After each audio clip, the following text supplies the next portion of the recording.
بسم اللہ الرحمن الرحیم۔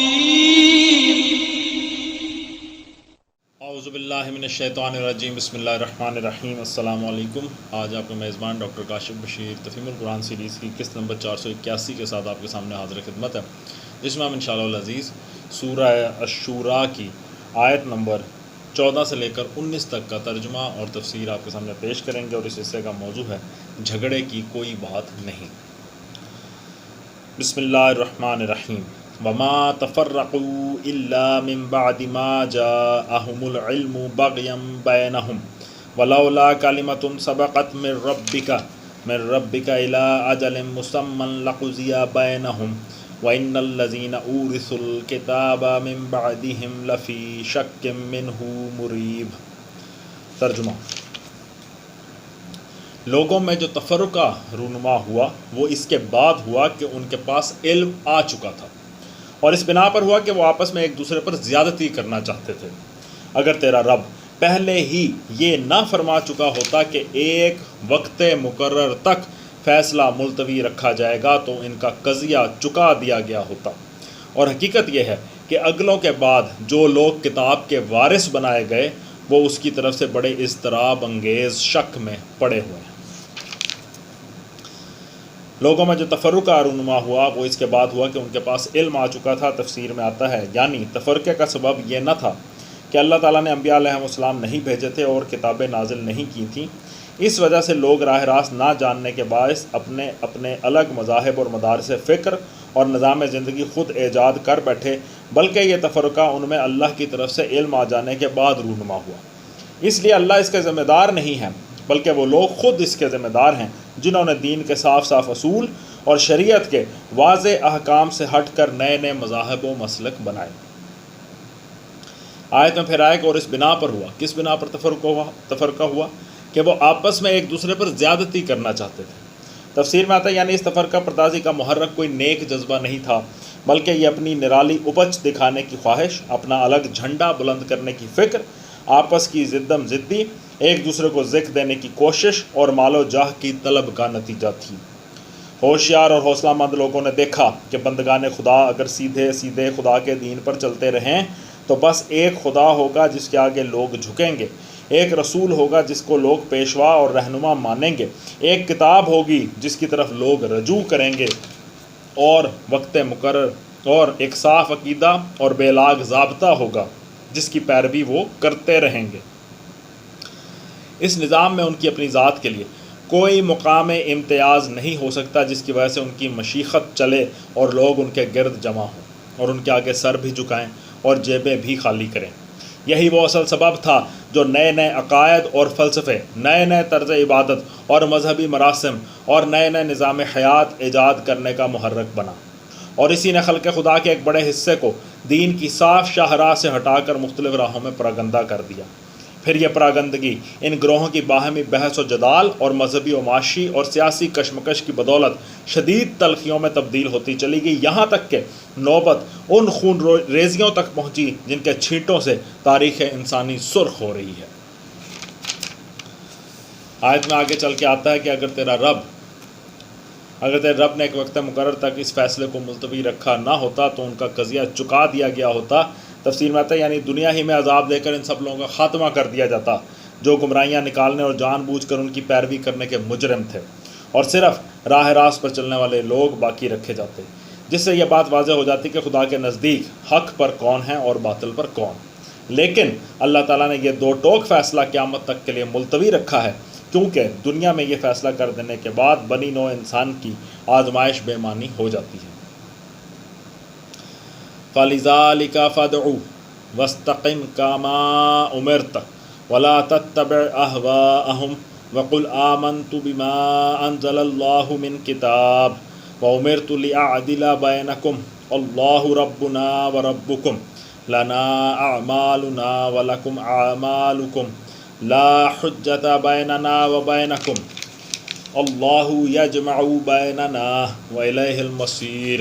ترجمہ: چونکہ یہ حالت پیدا ہو چکی ہے اس لیے اے محمد صلی اللہ علیہ وآلہ وسلم اب تم اسی دین کی طرف دعوت دو اور جس طرح تمہیں حکم دیا گیا ہے اس پر مضبوطی کے ساتھ قائم ہو جاؤ، اور ان لوگوں کی خواہشات کا اتباع نہ کرو، اور ان سے کہہ دو کہ اللہ نے جو کتاب بھی نازل کی ہے میں اس پر ایمان لایا، مجھے حکم دیا گیا ہے کہ میں تمہارے درمیان انصاف کروں، اللہ ہی ہمارا رب بھی ہے اور تمہارا رب بھی، ہمارے اعمال ہمارے لیے ہیں اور تمہارے اعمال تمہارے لیے، ہمارے اور تمہارے درمیان کوئی جھگڑا نہیں، اللہ ایک روز ہم سب کو جمع کرے گا اور اسی کی طرف سب کو جانا ہے۔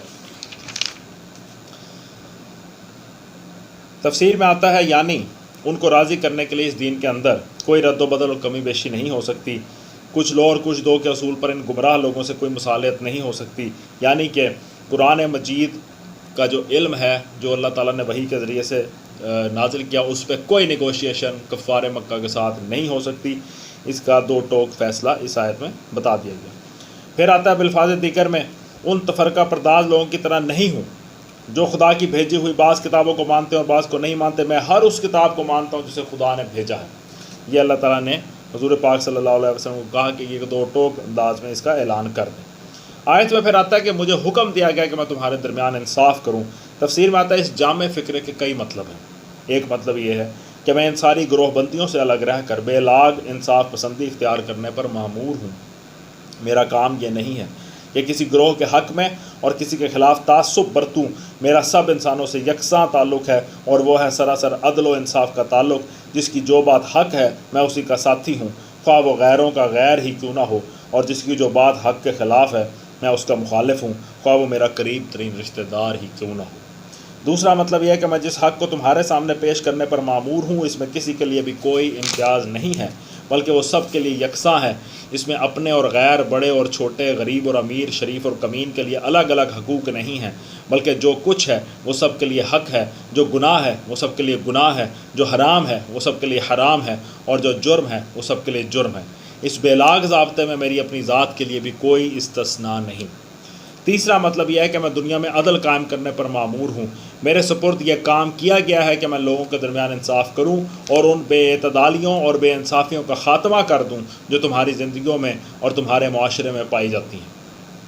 ان تین مطالب کے علاوہ اس فکرے کا ایک چوتھا مطلب بھی ہے جو مکہ معظمہ میں نہ کھلا تھا مگر ہجرت کے بعد کھل گیا، اور وہ یہ ہے کہ میں خدا کا مقرر کیا ہوا قاضی اور جج ہوں، تمہارے درمیان انصاف کرنا میری ذمہ داری ہے۔ پھر آیا آیت میں کہ اللہ ہی ہمارا رب بھی ہے اور تمہارا رب بھی، ہمارے اعمال ہمارے لیے ہیں اور تمہارے اعمال تمہارے لیے۔ تفسیر میں آتا ہے یعنی ہم میں سے ہر ایک اپنے عمل کا خود ذمہ دار ہے، خود جواب دہ ہے۔ تم اگر نیکی کرو گے تو اس کا پھل ہمیں نہیں پہنچ جائے گا بلکہ تم ہی اس سے متمتع یعنی فائدہ بہرہ مند ہوگے، اور ہم اگر برائی کریں گے تو اس کی پاداش میں تم نہیں پکڑے جاؤ گے بلکہ ہمیں خود ہی اس کا خمیازہ بھگتنا پڑے گا۔ اس کے بعد آخر میں آیا کہ ہمارے اور تمہارے درمیان کوئی جھگڑا نہیں، یعنی معقول دلائل سے بات سمجھانے کا جو حق تھا وہ ہم نے ادا کر دیا۔ اب خواہ مخواہ تو میں کرنے سے بحث کرنے کا کوئی فائدہ نہیں ہے۔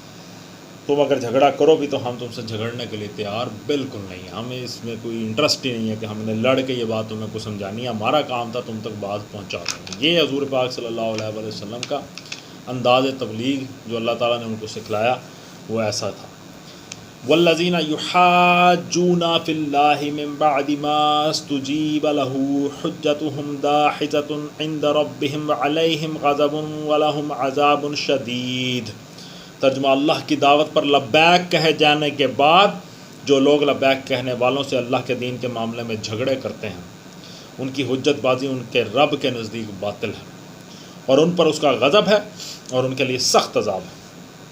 تفسیر میں آتا ہے یہ اشارہ ہے اس صورتحال کا جو مکہ میں اس وقت آئے دن پیش آ رہی تھی، جہاں کسی کے متعلق لوگوں کو معلوم ہو جاتا کہ وہ مسلمان ہو گیا ہے، ہاتھ دھو کر اس کے پیچھے پڑ جاتے، مدتوں اس کی جان ضیق میں کیے رکھتے، نہ گھر میں اسے چین لینے دیا جاتا، نہ محلے اور برادری میں، جہاں بھی وہ جاتا ایک نہ ختم ہونے والی بحث چھڑ جاتی جس کا مدعا یہ ہوتا کہ کسی طرح وہ محمد صلی اللہ علیہ وآلہ وسلم کا ساتھ چھوڑ کر اسی جاہلیت میں پلٹ آئے جس سے وہ نکلا ہے۔ اللہ الذی انزل الکتاب بالحق والمیزان وما یدریک لعل الساعۃ قریب۔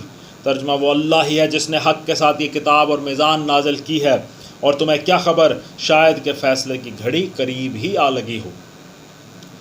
تفسیر میں آتا ہے میزان سے مراد ہے اللہ کی شریعت جو ترازو کی طرح تول کر صحیح اور غلط، حق اور باطل، ظلم اور عدل، راستی اور ناراستی کا فرق واضح کر دیتی ہے۔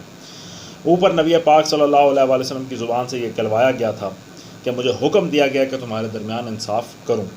یہاں بتا دیا گیا کہ اس کتاب پاک کے ساتھ وہ میزان آ گئی ہے جس کے ذریعے سے یہ انصاف قائم کیا جائے گا۔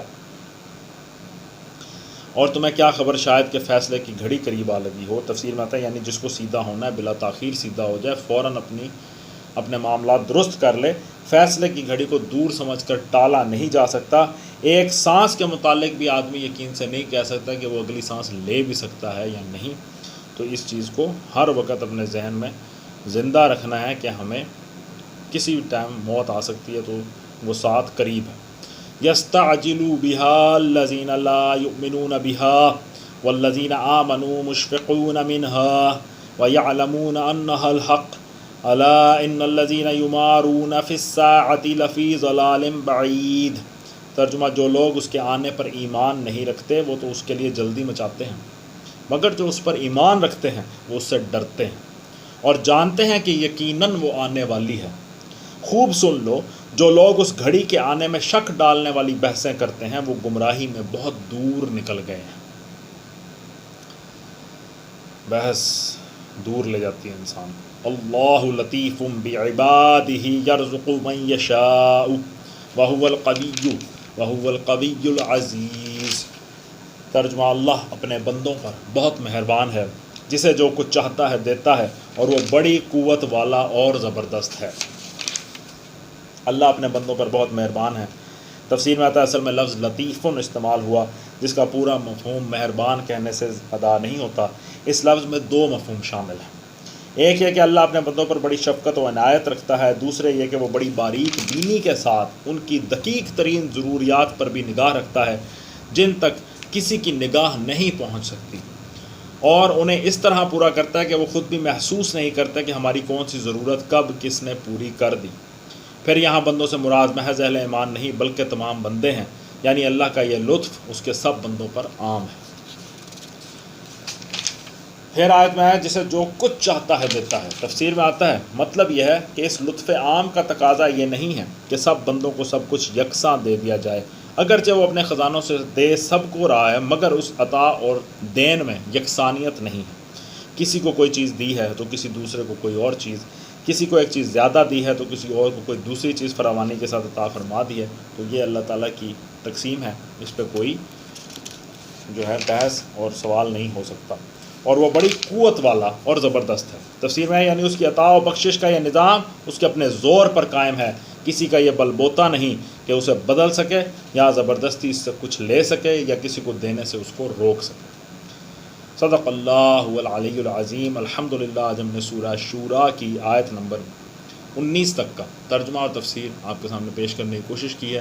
اللہ تعالیٰ سے دعا ہے، اللہ تعالیٰ کا شکر ادا کرتے ہیں اس کی تمام نعمتوں کا، تمام رحمتوں کا، تمام آسانیوں کا جو اس نے ہم سب کے لیے نازل فرمائی، ہماری چھوٹی چھوٹی ضرورتوں کا اللہ تعالیٰ نے جس طرح انتظام فرمایا، جس طرح وسیلے بنائے، ان تمام کے لیے اللہ تعالیٰ کا لاکھ لاکھ شکر ہے، اور اللہ تعالیٰ سے دعا ہے کہ اللہ تعالیٰ ہم سب کی ناشکریوں سے جو ہے وہ درگزر فرمائے، ہم سب کو معاف فرمائے۔ اسی دعا کے ساتھ آپ سے اجازت چاہیں گے، اپنا بہت خیال رکھیں۔ آپ لوگوں کا بہت بہت شکریہ۔ اللہ حافظ۔